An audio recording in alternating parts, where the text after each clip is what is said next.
Zep Jasper, Auburn guard, joining us for the next few minutes. Zep, we are chatting just minutes after Auburn became the #1 team in all of college basketball per the AP poll, the first time in program history. You, a massive part of that. How's it feel?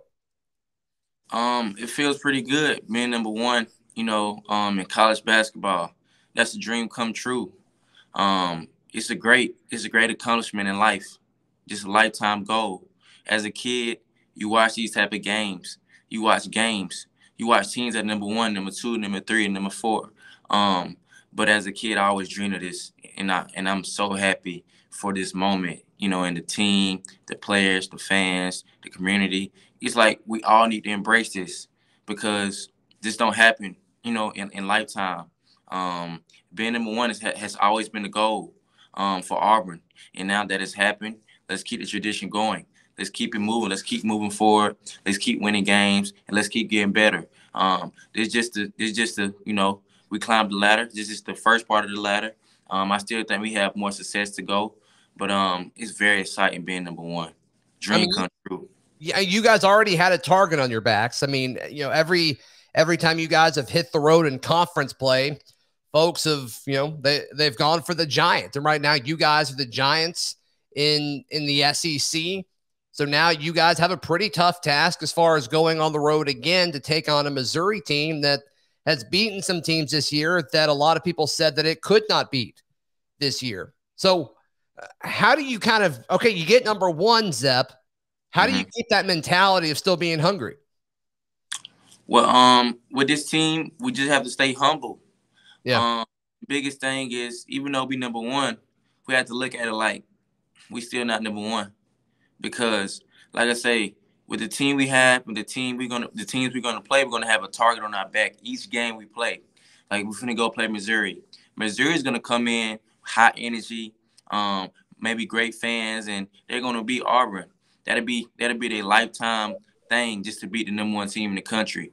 That'll be a goal that'll be set. Even if they're 0-8 team, if we beat Auburn, #1 team in the country, I feel like we had a goal in the season. We did at least one good thing. So, like I said, it's always about staying humble, staying grounded, staying level, and always knowing it's more time to improve. It's never always be leveled. It's always keep going, keep moving forward, keep getting better. And we're not even at our highest peak right now. That's the biggest concern. That's the biggest thing about being #1. And like I said, each team is going to give their best shot, best play. They're going to play hard. And like I said, it's just about, staying level-headed, and keep going. We're going to keep fighting. We're going to keep climbing. And let's just keep this thing going. Let's stay at #1 for as long as we can. Matter of fact, we're going to stay at #1 as long as we can, and we're going to win it all. So obviously the environment, well, I guess I'll start outside Auburn Arena about 12 hours before tip-off. What did you guys, what did the team think about folks camping outside of Auburn Arena in the freezing cold? Me personally, I give hats off to those people who stood outside. It just shows the dedication, the love that they have for this basketball team. It shows that, they put effort and energy just like we put effort and energy into on the court. That was special. That mean a lot. Like, when you see people standing outside, it gets your heart. It just hits you mentally and physically, and it just makes you want to play even harder. Because like they stood out in the cold, they didn't have to do that. Like they could have been in their house asleep, but they decided they wanted to watch us play against Kentucky. They felt like they needed to be there just to help us win, and it's just awesome just to see those people be out there sleeping, camping out before the game. And I want to give a hats off to them, like a special hats off to them, because that really means a lot to me. And I don't think they got the recognition that they really did, but I don't care who you are, from the 5,000 people out there. Coming from me, that means the most. That means you get the most respect from me, the most love, and whatever I can do, I help in the most way, because that was really special. that really what made the game. That's what the game was about. Those fans that stood out there, those 5,000 people. How loud was it during the game?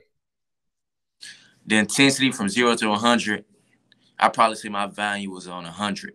Our value, that Auburn Arena was on 100. Yeah. 100. And like I said, those people stood out there 24 hours. 24 hours. And still had energy inside that arena.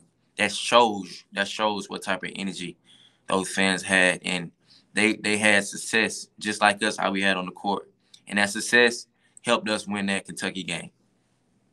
Absolutely. Yeah. And this Kentucky team, very talented, very good. But Zep, your impact on that game was pretty remarkable. You only shot the ball one time and you made it. You were 1 of 1 from the floor for 2 points, but your plus minus, you played 17 minutes and your plus minus was positive 17.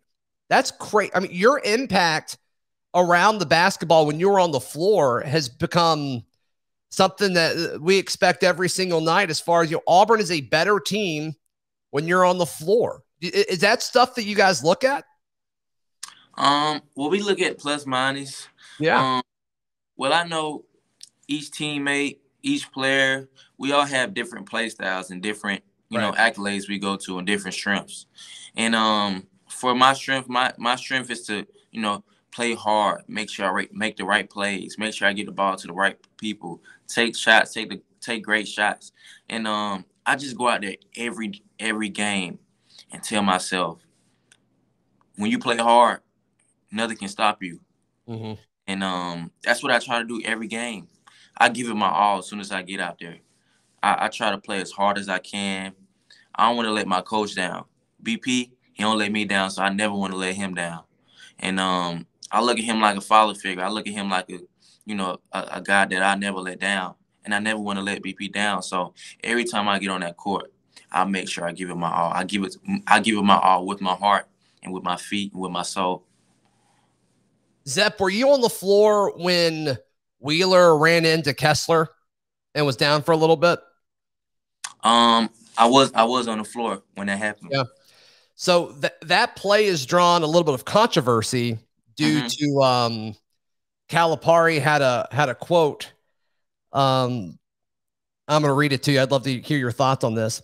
Even if a guy went up and he knew he was coming and he wanted to do it with his hands, showing that he would, that would be okay with me. I don't think the guy did anything dirty, talking about Kessler. I think it's a rule that needs to be changed. Talking about we need to change how screens are done. What are your thoughts on that? Well, my thoughts are, no disrespect to Coach Calipari, no disrespect to Wheeler. Walker Kessler is a great dude. One of the best you're going to ever meet in a lifetime. He was just making a basketball play, getting his point guard open, to get a wide open three. It wasn't no physical contact. But I think, when people lose games, it's always stuff that's going to be said to make it seem like it was a bad situation. But, if they would have won that game, this would have been brought up. I don't think it would have been brought up if they would have won that game. But it was a basketball play. It wasn't no dirty play. Sure. I don't know why it got out like this, but it was just a simple play. And I just don't know what to say about it because it's just like you're making a basketball play. But I'm for sure if they would have won, this play wouldn't have been brought up. No, you're absolutely right. You're absolutely right. And now Kentucky folks are saying that, oh, well, if Wheeler hadn't been out as much, and it's like you look at the box score and he played more minutes than any Auburn player did. He played like 36 minutes. It's like, well, the truth be told about people saying that, and I've been reading and seeing, sure, if you had been out these 2-3 minutes and blah blah blah. The truth be told, like I said, I never get on here and tell any lies. I always keep it truthful. Right. My opinion was he was tired. He played 36 minutes. So you're going to find a way to get yourself some rest, your teammates some rest. So it's like you flopping your head back, you acting hurt. Sometimes you can't do that in these type of situations. I know you're tired. Just, find another way. But, don't do it with the Auburn Tigers. We got fans, and our fans is gonna talk just like Kentucky fans. So, and they're with us. But I believe the reason why he did that is because he was tired. He played 36 minutes. That's 4 minutes from 40. He wouldn't play 40 minutes. So that's the reason why he was doing that. He was the only player doing that.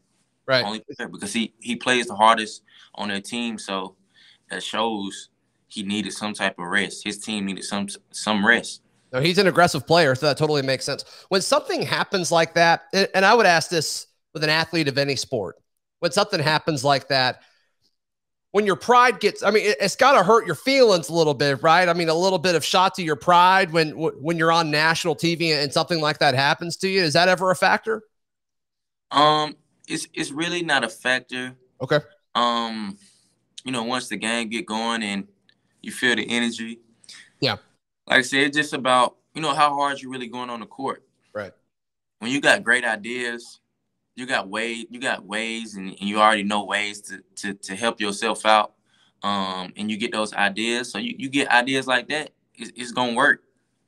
But I can tell you this now, those ideas maybe won't work on other teams.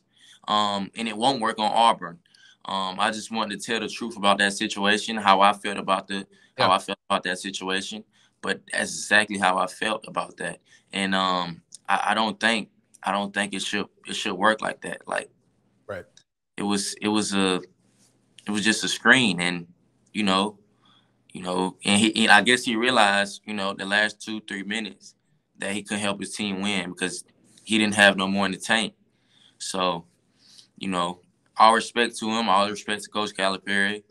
And but I just, like I said, at the end of the day, I feel like they would have won this game. It would have been Kentucky fans talking trash, Kentucky this, Kentucky that on all social media platforms.